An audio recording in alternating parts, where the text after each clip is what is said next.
Oke, selamat pagi semua. Terima kasih kepada Bro Andi Budiman, peserta konvensi, Big Bro Jayadi Hanan, dan Big Bro Sirojudin Abbas. Maksudnya itu, maksudnya. Ya, melihat ya.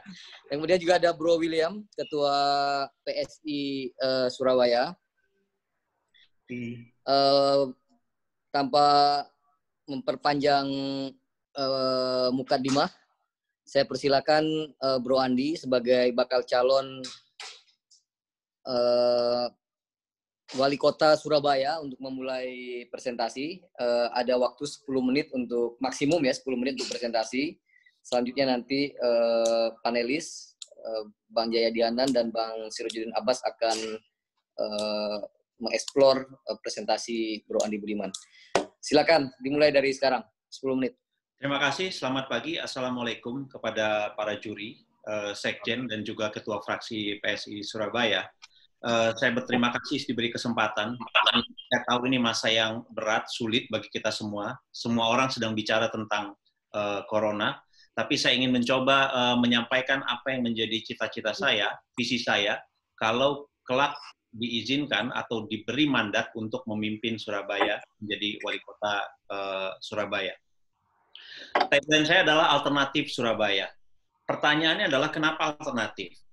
Bagi saya saat ini ada situasi politik yang terpolarisasi di dalam proses pemilihan Surabaya di antara dua kandidat, bisa disebut begitu, antara yang PDIP, PDI Perjuangan, dan yang non-PDI Perjuangan. Saya pikir dalam situasi yang terpolarisasi ini, warga Surabaya perlu satu kandidat alternatif. Orang yang bisa menjembatani di antara polarisasi yang sedang terjadi di dalam politik Surabaya. Saya percaya kehadiran kandidat alternatif ini akan bisa memperbaiki mutu persaingan. Itu akan membuat warga Surabaya juga punya lebih banyak pilihan untuk menentukan siapa yang paling cocok untuk memimpin Surabaya 5 tahun ke depan. Next slide, bro. Slide berikutnya bisa diputar. Ya, ini soal alternatif tadi. Kemudian slide berikutnya. Ada pertanyaan kenapa orang baru? Saya memang orang baru, meskipun juga mungkin tidak begitu baru karena selama 1 tahun terakhir saya keliling di Surabaya, 1,5 tahun bahkan saya keliling di Surabaya ketika saya maju menjadi calon anggota legislatif dari PSI. Dari sana saya mencoba menyerap dan memahami apa yang menjadi persoalan warga Surabaya. Surabaya harus diakui mengalami kemajuan yang sangat luar biasa di tangan Ibu Risma, dan karena itu kota ini tidak boleh mundur atau jalan di tempat. Surabaya harus melompat lebih tinggi semakin maju. Dan itu bisa tercapai kalau misalnya kepemimpinan berikutnya Surabaya ada di tangan sebuah generasi baru politik yang bersih, yang profesional dan berorientasi pada rakyat banyak, dan mampu memecahkan masalah secara kreatif dengan menggunakan teknologi. Dan yang terakhir adalah soal wawasan. Saya pikir masyarakat Surabaya sudah saatnya dipimpin oleh orang yang internasional.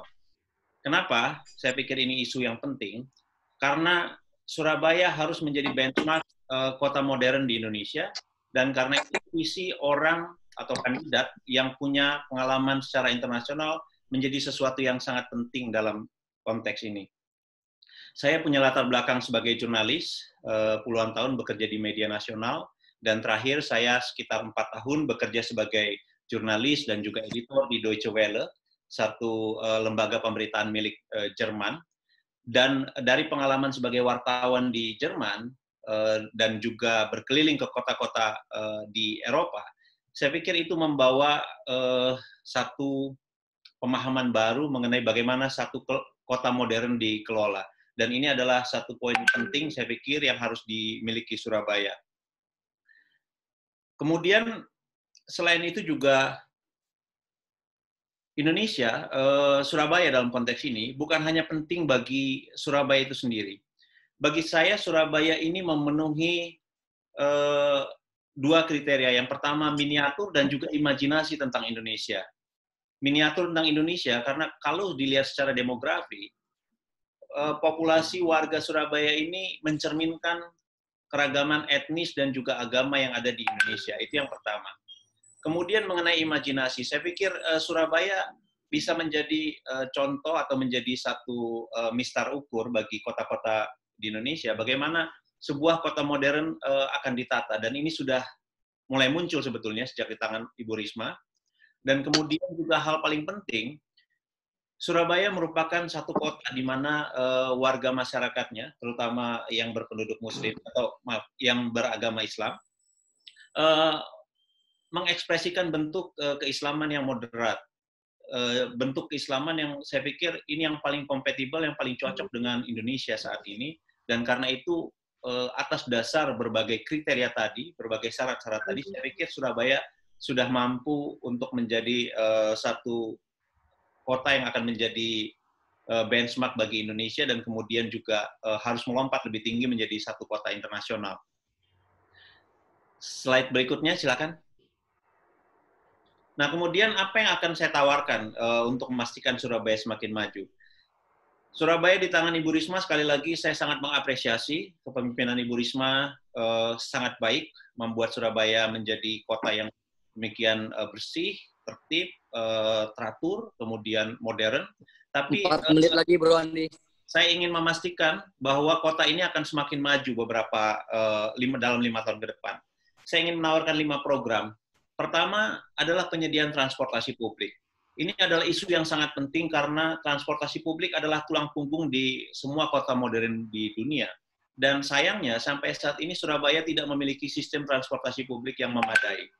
Untuk itu saya ingin menawarkan agar Surabaya segera membangun sistem transportasi berupa tram dan juga busway yang diintegrasikan dengan angkutan umum dan juga sistem transportasi online. Ini yang pertama. Transportasi saya pikir ini sangat penting. Surabaya pelan-pelan belakangan sudah semakin macet, karena itu perlu ada satu sistem transportasi publik yang bisa mengakomodir kebutuhan masyarakat. Yang kedua, Surabaya perlu memperluas program sosial dengan menyediakan tambahan protein bagi warga yang tidak mampu.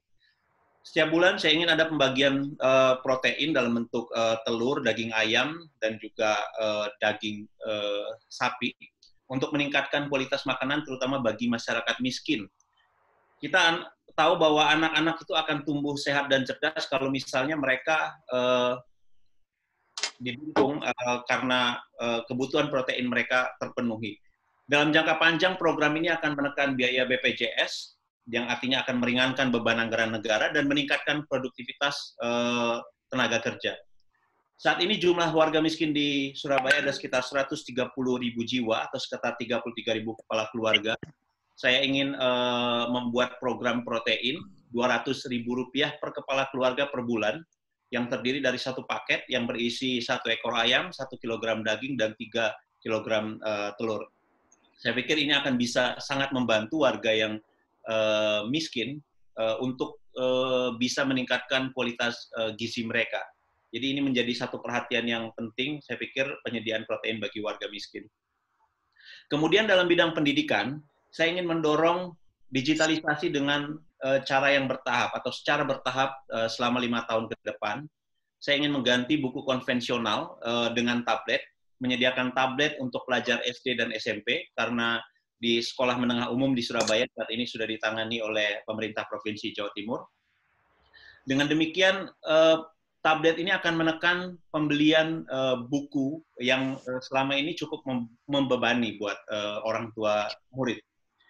Sekitar 800.000 hingga Rp1 harus dikeluarkan oleh orang tua kalau mereka untuk menyediakan buku dan lain sebagainya.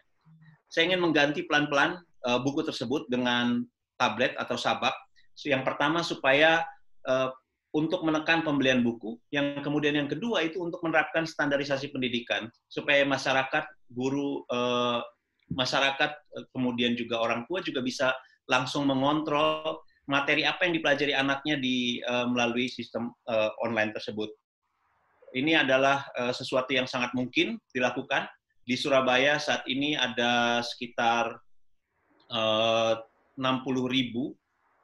ada sekitar jumlahnya, murid SD ada 247.000, sementara murid SMP ada 114.000 orang. Nah, ini yang akan menjadi target saya berikutnya, proses digitalisasi pendidikan, karena saya pikir investasi terbaik untuk melompat menjadi satu kota modern adalah melalui kualitas sumber daya manusia yang memadai dengan pengadaan gizi yang baik untuk warga, dan kemudian juga pendidikan yang terintegrasi dengan sistem digital. Yang terakhir saya ingin, atau dua yang terakhir, yang adalah saya ingin menganggarkan atau mendorong satu sistem penganggaran yang transparan dan bisa dipantau oleh publik sejak dalam proses pembahasan di pemerintah kota. Saya tahu, atau kita semua tahu, bahwa sampai saat ini tidak satupun di Indonesia ada sebuah kota, baik provinsi, kabupaten kota, yang sejak awal mengungkapkan atau membuka dokumen kepada publik mengenai proses penganggaran tersebut. Biasanya anggaran itu baru diketahui bahkan oleh anggota DPRD pada saat rapat. Ini satu hal yang harus diubah, harus dimulai, dan Surabaya sangat mampu, sangat bisa, dan sangat siap untuk melaksanakan hal tersebut. Ini juga akan bisa membuka partisipasi masyarakat dalam proses penganggaran, meminta saran atau masukan dari mereka anggaran mana yang mereka anggap tidak perlu dan bisa dicoret, dan mana yang bisa diperbanyak atau ditambah anggarannya. Yang terakhir, saya ingin membuka kerjasama seluas mungkin dengan swasta dan memberikan insentif kepada swasta untuk berpartisipasi dalam program, terutama untuk pendidikan vokasional. Saya ingin memperbanyak pendidikan vokasional sehingga prosentasenya di Surabaya itu bisa sekitar 60 atau 70% pendidikan vokasional, 30% universitas. Jadi bentuknya adalah membuka kesempatan kepada swasta untuk membuka sekolah atau kursus vokasi sesuai dengan kebutuhan mereka.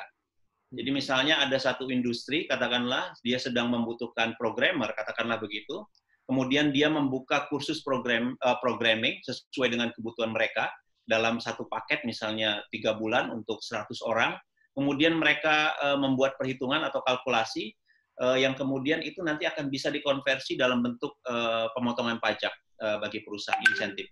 Insentif seperti ini saya pikir penting, sehingga hasil dari pendidikan tersebut memang sesuai dengan kebutuhan industri atau perusahaan, bukan dibuat dengan berdasarkan kurikulum yang sudah usang. Jadi ini satu isu yang penting, saya ingin memperbanyak kerjasama dengan swasta dan juga mendorong mereka untuk melakukan banyak program CSR untuk kepentingan publik. Kurang lebih begitu ide saya tentang apa yang ingin saya kerjakan di Surabaya. Terima kasih.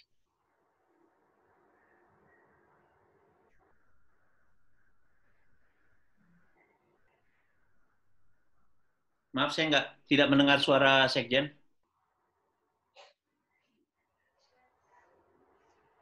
Oke. Ya, sorry. Oke, terima kasih Bro Andi. 12 menit tadi total waktu. Saya sekarang persilakan kepada Bang Jaya Dihanan untuk memberikan komentar. Silakan Bang. Terima kasih Bro Andi, Cak Andi.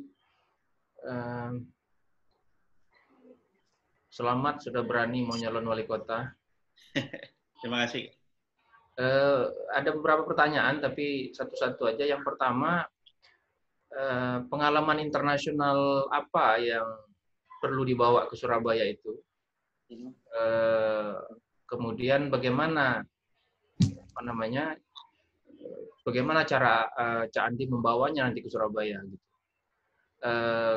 Apa yang sudah dipunyai apa, kemudian yang belum bagaimana untuk memperolehnya? Itu sekira pertanyaan.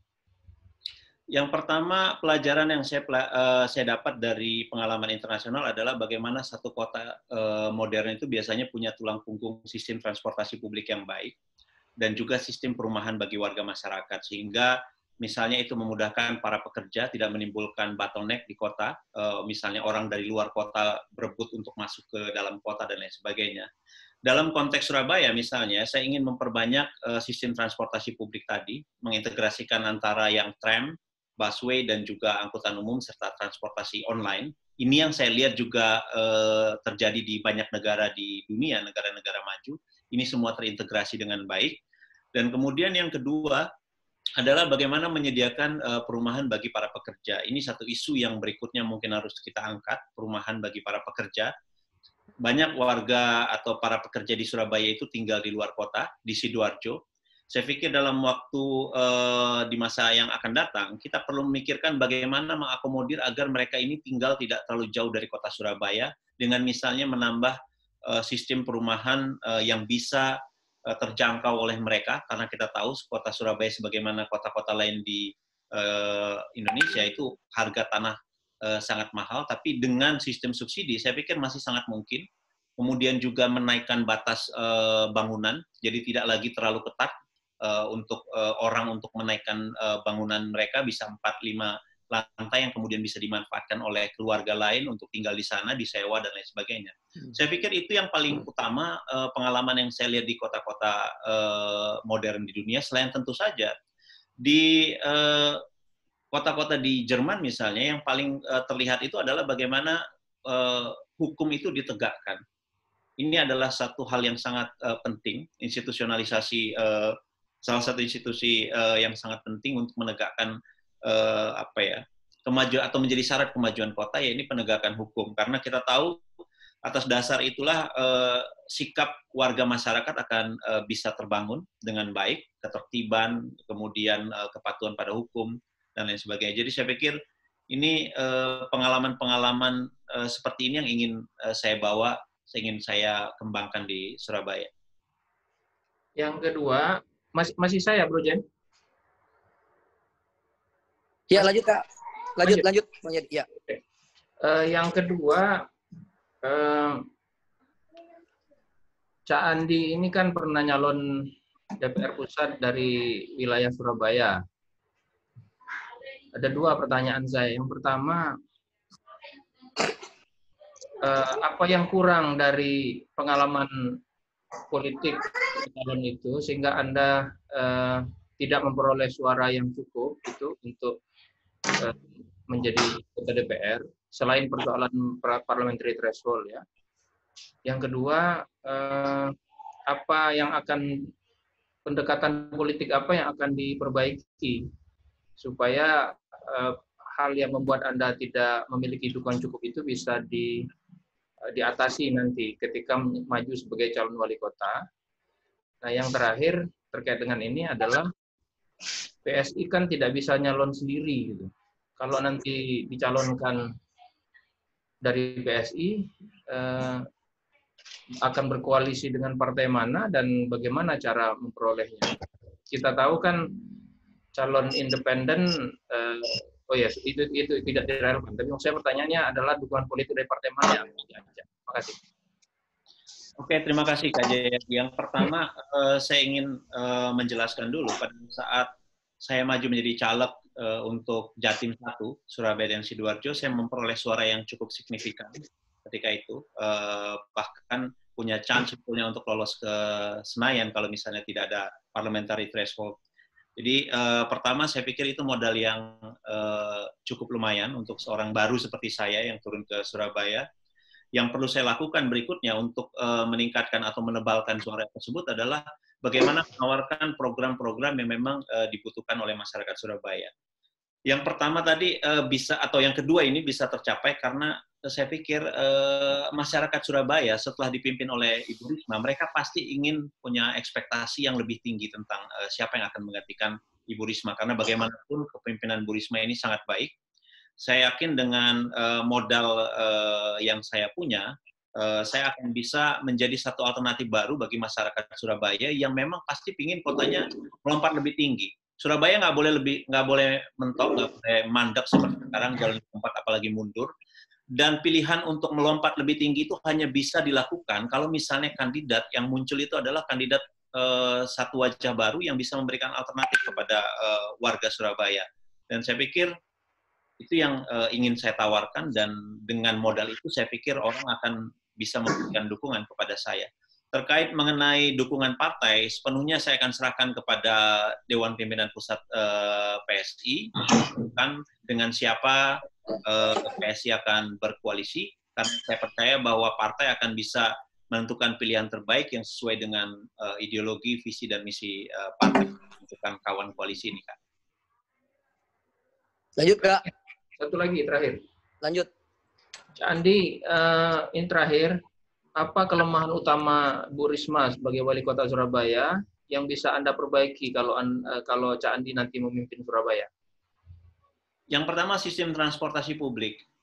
Tidak ada sistem transportasi publik di Surabaya. Kita tahu bahwa hanya ada satu bis yang beroperasi, yang saya sudah berkali-kali mencoba naik bis itu, misalnya bisa menunggu lebih dari 1 jam untuk dapat bis berikutnya dengan sistem pembayaran menggunakan botol bekas. Saya pikir ini memperlihatkan bahwa ini bukan sistem transportasi yang didesain untuk transportasi publik. Saya ingin membangun sistem transportasi publik yang lebih baik lagi, lebih banyak bis kota, lebih banyak jalurnya, kemudian ada tram.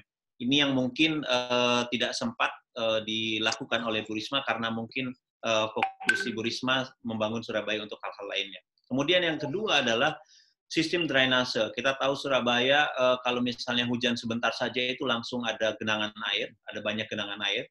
Saya ingin membangun banyak pompa air untuk segera mengatasi genangan tersebut dan memperbaiki sistem drainase. Ini yang paling terlihat di depan mata kalau bisa ditanya apa yang bisa saya perbaiki dari kepemimpinan Ibu Risma sebelumnya. Oke, silakan Kak Abbas. Oke, terima kasih. Kak Andi, senang saya Anda memutuskan untuk maju di Surabaya. Ini saya kira akan bawa perubahan yang menarik juga dalam peta politik di Kota Surabaya. Saya punya 3 pertanyaan, tapi yang pertama, saya ingin gali awareness Anda tentang kondisi sosial dan budaya di Kota Surabaya. Kalau Anda ingin membawa pengalaman di Eropa dalam menata Kota Surabaya, kira-kira hambatan sosial dan kultural macam apa yang mungkin Anda harus hadapi di Surabaya? Itu dulu deh. Oke, terima kasih Kak Abbas. Pertama, saya cukup sadar bahwa masyarakat Surabaya ini adalah masyarakat yang sangat bisa dibilang ini warga masyarakat yang cukup puas di bawah kepemimpinan Ibu Risma, itu yang pertama, sehingga membuat benchmark atau mistar ukur bagi calon pemimpin berikutnya itu menjadi sulit, sekaligus juga menjadi peluang bagi saya. Saya justru melihat itu sebagai sebuah peluang. Kalau sebelumnya dipegang oleh Ibu Risma, maka kepemimpinan Surabaya berikutnya harus dipegang oleh orang yang bisa atau menawarkan harapan yang lebih baik. Saya pikir itu salah satu modal saya, terutama karena saya tadi punya pengalaman internasional yang saya pikir itu akan bisa memperkaya Surabaya. Kemudian kalau bisa disebut hambatan sosiokultural, saya pikir saya cukup optimis. Surabaya itu masyarakatnya cukup terbuka, Kak Abbas. Kita tahu bahwa sepanjang sejarah pemilihan di Surabaya tidak ada isu SARA misalnya, kalau kita melihat itu menjadi salah satu tolak ukur apakah politik di Surabaya itu sehat atau tidak. Tidak ada politik SARA, penggunaan politik SARA dalam kepemimpinan. Tidak ada masalah dengan pemimpin perempuan, contohnya Ibu Risma terpilih. Jadi saya pikir apa yang kita lihat di Surabaya itu sudah memperlihatkan satu bentuk politik yang inklusif, politik yang terbuka, masyarakat atau pemilih yang cukup rasional, yang bisa memilih berdasarkan apa yang mereka anggap memang terbaik bagi diri mereka. Jadi ini adalah satu modal yang penting saya pikir, pemilih yang sehat ini, karena saya percaya saya dan juga Partai Solidaritas Indonesia ini hanya akan hidup, hanya akan kuat di antara masyarakat yang punya pikiran yang terbuka, yang rasional, yang inklusif tadi. Jadi saya pikir itu malah sebuah peluang buat saya untuk mendapatkan mempunyai peluang politik yang lebih besar justru dengan kondisi Surabaya sendiri. Baik, terima kasih. Yang kedua itu soal kebijakan di sektor pendidikan dan welfare ya tadi dari support itu. Ada cerita akan dukung basic protein untuk warga, lalu juga dari sektor pendidikan akan sediakan support tablet atau seperti itu. Nah, saya ingin tanya, Anda bisa nggak membuat standar yang jauh lebih tinggi dari bayangan tentang sistem pendidikan yang selama ini ada di Kota Surabaya? Misalnya, apakah Anda punya gut gitu untuk memastikan standar matematika dan sains di Kota Surabaya itu jauh lebih tinggi dibanding nasional, dan juga standar kemampuan bahasa Inggrisnya paling tidak selevel dengan Singapura atau Kuala Lumpur. Karena kalau Anda membuat benchmark-nya dengan Jakarta, itu udah pasti regionally kita tertinggal. Nah, Surabaya, apakah mungkin jadikan tempat eksperimen di sektor itu untuk Anda? Terima kasih Kak Abbas. Justru Surabaya saya pikir sangat mungkin. Yang pertama, punya kemampuan finansial yang cukup kuat dengan APBD yang ada, 10 triliun rupiah lebih untuk warga Surabaya dengan jumlah penduduk sekitar 3,5 juta rupiah. 3,5 juta orang, maaf maksud saya. Kemudian Surabaya mempunyai modal juga universitas-universitas yang bisa disebut universitas terbaik di Indonesia. Ada UNER, ada ITS, dan lain sebagainya, yang bisa menjadi satu laboratorium pendidikan tersendiri yang akan bisa diimplementasikan di tingkat bawah. Saya pikir dengan menawarkan sistem pendidikan yang migrasi ke digital tadi, itu akan justru mendorong satu peningkatan kualitas dalam bentuk misalnya standarisasi. Kita tahu sendiri bahwa otonomi daerah ini juga membuka peluang bagi misalnya munculnya buku-buku pelajaran atau daerah untuk membuat buku pelajaran tersendiri dan lain sebagainya. Ini membuat bacaan siswa itu menjadi berbeda-beda. Dengan sistem digital ini akan memungkinkan saat kita membuat satu kurikulum atau sistem yang memang kembali terpadu, bacaannya sama, standarnya sama, bisa diawasi juga secara online oleh orang tua murid sehingga mereka bisa dengan mudah mengawasi perkembangan anak muridnya.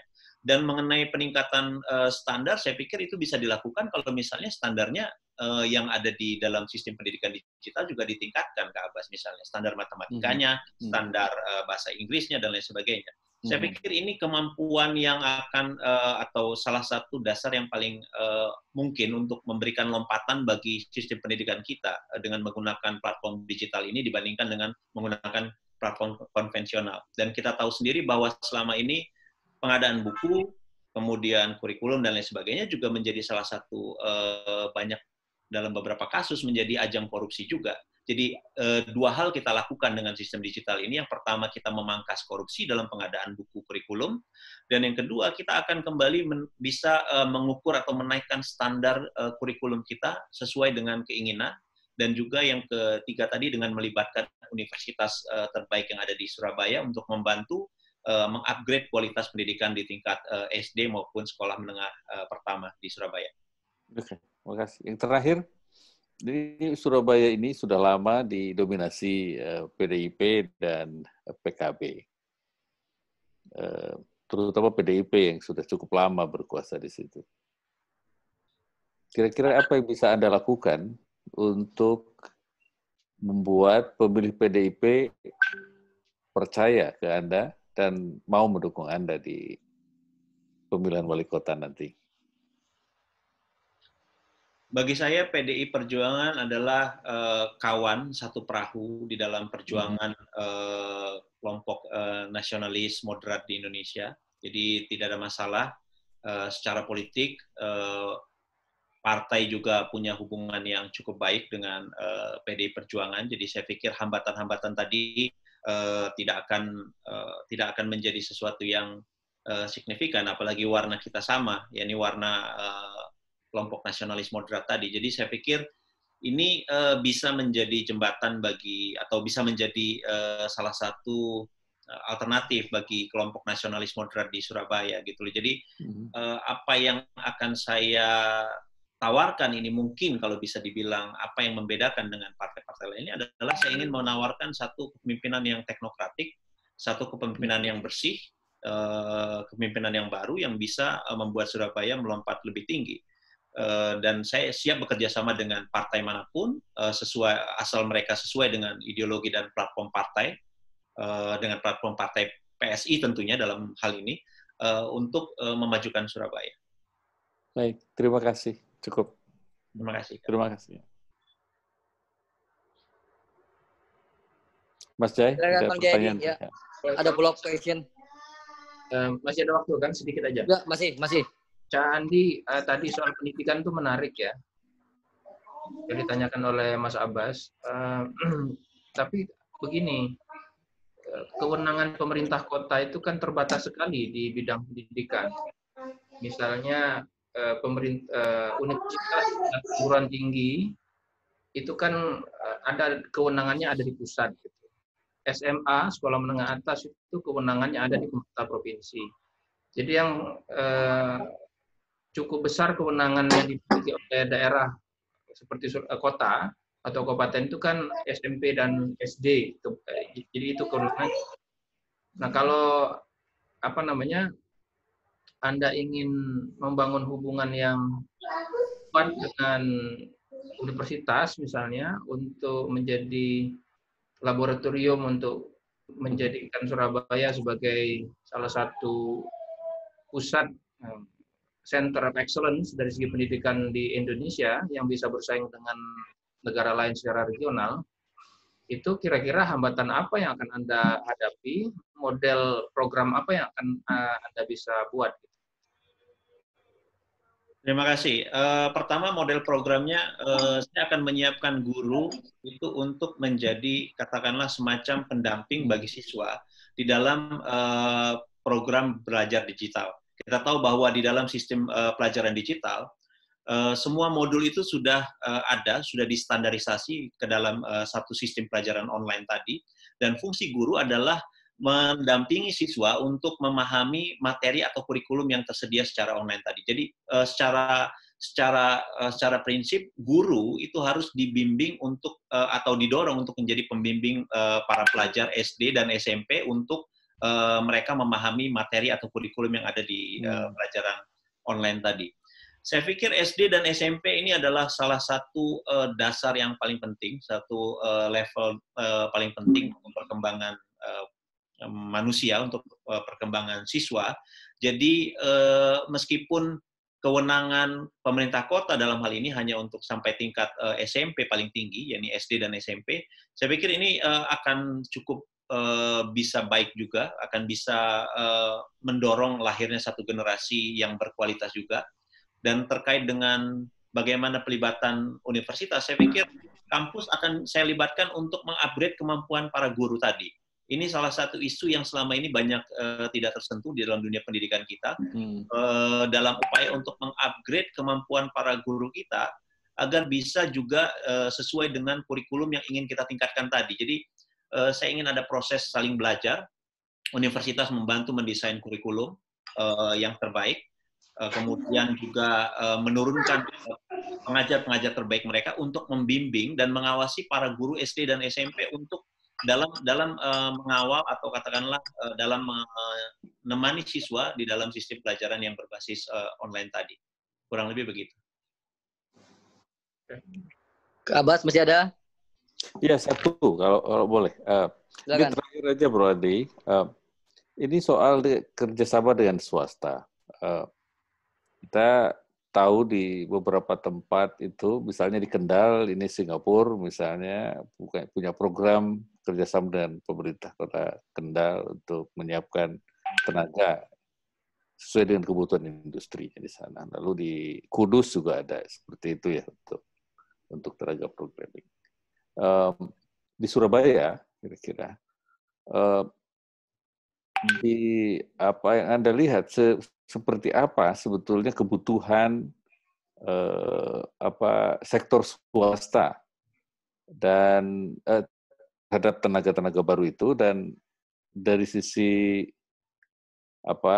support yang bisa diberikan dari kota itu seperti apa supaya mereka tertarik gitu untuk kolaborasi di sektor SDM ini.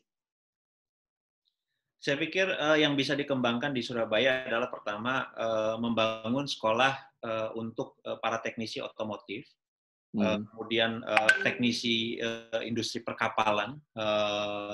Ini bisa menjadi salah satu institusi yang akan sangat dibutuhkan oleh industri.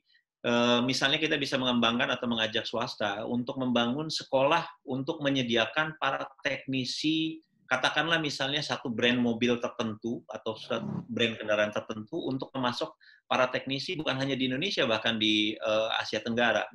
Pengalaman seperti ini sudah terjadi atau sudah dilakukan oleh ketika itu Bupati Bantaeng, Pak Nurdin Abdullah ketika menjadi bupati, sekarang kan sudah menjadi gubernur, ketika dia mengajak misalnya Toyota untuk berinvestasi membangun satu sekolah vokasi bagi para teknisi yang kemudian para teknisi tadi begitu lulus itu langsung disalurkan ke bengkel-bengkel atau pabrik-pabrik milik Toyota, bukan hanya di Indonesia tapi di Asia Tenggara. Saya pikir Surabaya punya infrastruktur yang jauh lebih baik dari Bantaeng, punya universitas yang bagus, punya ITS, UNER, dan sebagainya, sehingga punya modal yang lebih kuat untuk membangun satu basis sekolah vokasi yang akan bisa menjadi penyuplai bagi teknisi-teknisi industri otomotif maupun perkapalan. Dan ini merupakan salah satu kekuatan Surabaya, saya pikir, yang bisa dikembangkan. Terkait dengan kebutuhan industri, kebutuhan industri, saya pikir semua industri sekarang, semua orang sekarang sedang berteriak butuh data scientist. Saya pikir Surabaya harus menjadi salah satu pusat yang bisa mengembangkan atau melahirkan para data scientist terbaik dan terbanyak di Indonesia sebanyak-banyaknya. Kita harus membuka kesempatan itu, memberikan fasilitas seperti kesempatan kepada para startup di bidang digital, memberikan insentif, pajak, dan lain sebagainya agar mereka mau berusaha di Surabaya. Kita tahu itu sudah dilakukan di Jogja, dan saatnya sekarang Surabaya dengan infrastruktur yang lebih baik, saya pikir ini lebih doable dilakukan di Surabaya. Terima kasih. Terima kasih. Bro William, Surabaya, silakan komentar atau ada pertanyaan? Ya, selamat pagi Bro Andi. Pagi, Bro. Ya, saya cuma tanya singkat satu aja, dan transportasi umum. Kira-kira nanti pembiayaannya itu gimana? Karena untuk transportasi seluas Surabaya tentu akan membutuhkan anggaran yang tidak sedikit. Kira-kira rencana Bro Andi untuk misalnya busway atau tram itu pembiayaan dari mana? Apakah dari BOT atau membuat ada satu terobosan tersendiri lagi gitu, Bro Andi? Silakan, Bro Andi. Ya, saya pikir pertama pembangunan infrastruktur itu tidak terhindarkan. Jadi itu seperti pilihan yang diambil oleh Presiden Jokowi sendiri dengan segala keterbatasan dana. Kita harus punya kesadaran bahwa infrastruktur itu adalah satu faktor yang sangat penting untuk menunjang perekonomian. Jadi dengan segala cara kita harus upayakan agar transportasi publik di Surabaya ini tersedia. Itu yang pertama prinsipnya. Kalau misalnya bagaimana pembiayaan itu akan tercukupi kalau uangnya kurang misalnya, kita bisa bekerja sama dengan swasta. Anda tadi sudah menyebut soal BOT misalnya. Ini juga bisa menjadi salah satu skema yang menarik, kerjasama dengan swasta selama beberapa puluh tahun, kemudian nanti dikembalikan ke negara dengan opsi seperti itu. Ini juga bisa menjadi alternatif lain, selain tentu saja membuka kemungkinan bagi investasi dari luar untuk masuk ke Surabaya. Saya pikir Surabaya punya peluang yang sangat besar, tidak akan punya masalah dengan pembiayaan, karena ini kota yang sangat penting, kota yang sangat yang punya kekuatan ekonomi, yang potensi ekonomi yang sangat besar. Semua orang ingin masuk ke sana. Jadi tinggal keinginan kita untuk membuka diri, kemudian memberikan kesempatan kepada orang-orang yang ingin berpartisipasi mengembangkan Surabaya tadi untuk masuk ke kota Surabaya.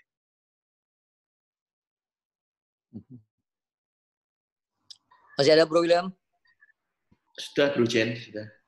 Satu aja. Yuk. Terakhir, Bro Andi, dari saya, sebenarnya ini pertanyaan yang sudah juga disentuh tadi oleh dua dewan juri. Saya hanya ingin menegaskan kembali, kira-kira kalau tadi Bro Andi ingin meneruskan Bu Risma, artinya harus ada yang akan diteruskan dan ada yang ditinggalkan, kira-kira begitu ya. Nah, sebenarnya apa sih yang akan Anda teruskan kalau Anda jadi, dan apa kritik Anda terhadap Bu Risma pada saat sekarang ini? Apa yang tidak perlu dikerjakan lagi yang sudah dikerjakan oleh Bu Risma? Pertama, kalau mengenai apa yang sudah dikerjakan, saya pikir program sosial Bu Risma sudah sangat baik. Ada program permakanan dan lain sebagainya, pemberian makanan untuk para difabel, untuk orang tua dan lain sebagainya. Ini sudah bagus. Ada beasiswa juga untuk para siswa berprestasi. Tapi saya akan mencoba memperluas program-program tadi. Memperluas dalam artian menambah jumlahnya. Misalnya untuk beasiswa, sekarang sudah ada sekitar, setiap tahun itu ada sekitar 700 beasiswa diberikan kepada siswa berprestasi untuk kuliah di universitas di Surabaya.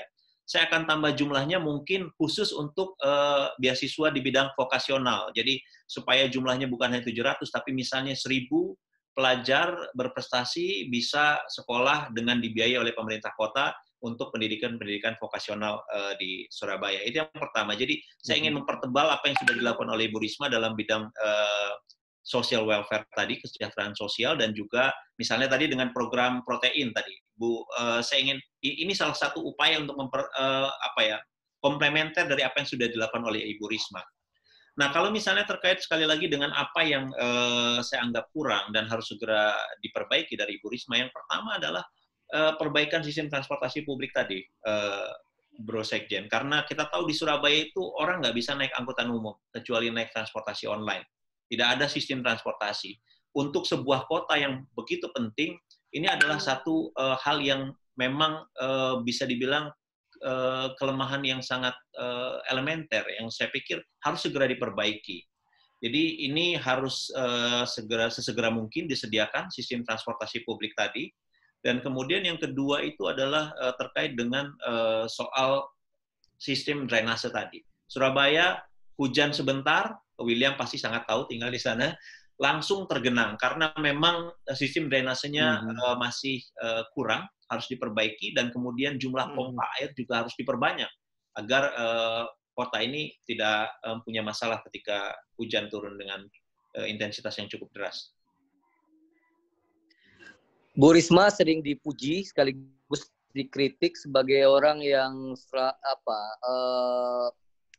seorang wali kota ikut mengurai kemacetan, ikut bersih-bersih taman, ya, ikut nyemprot-nyemprot jalan. Kalau Anda jadi wali kota, apa akan mengikuti cara Bu Risma itu? Mungkin dalam beberapa hal saya akan turun langsung, misalnya ketika situasi seperti saat ini, misalnya ketika ada wabah COVID-19. Saya pasti akan turun langsung ke lapangan untuk memastikan semua sistem, semua infrastruktur berjalan, semua resources dikerahkan untuk mengatasi atau membantu warga yang kesusahan. Itu dalam situasi darurat bisa dilakukan. Tapi sekali lagi... Putus-putus, Bro Andi.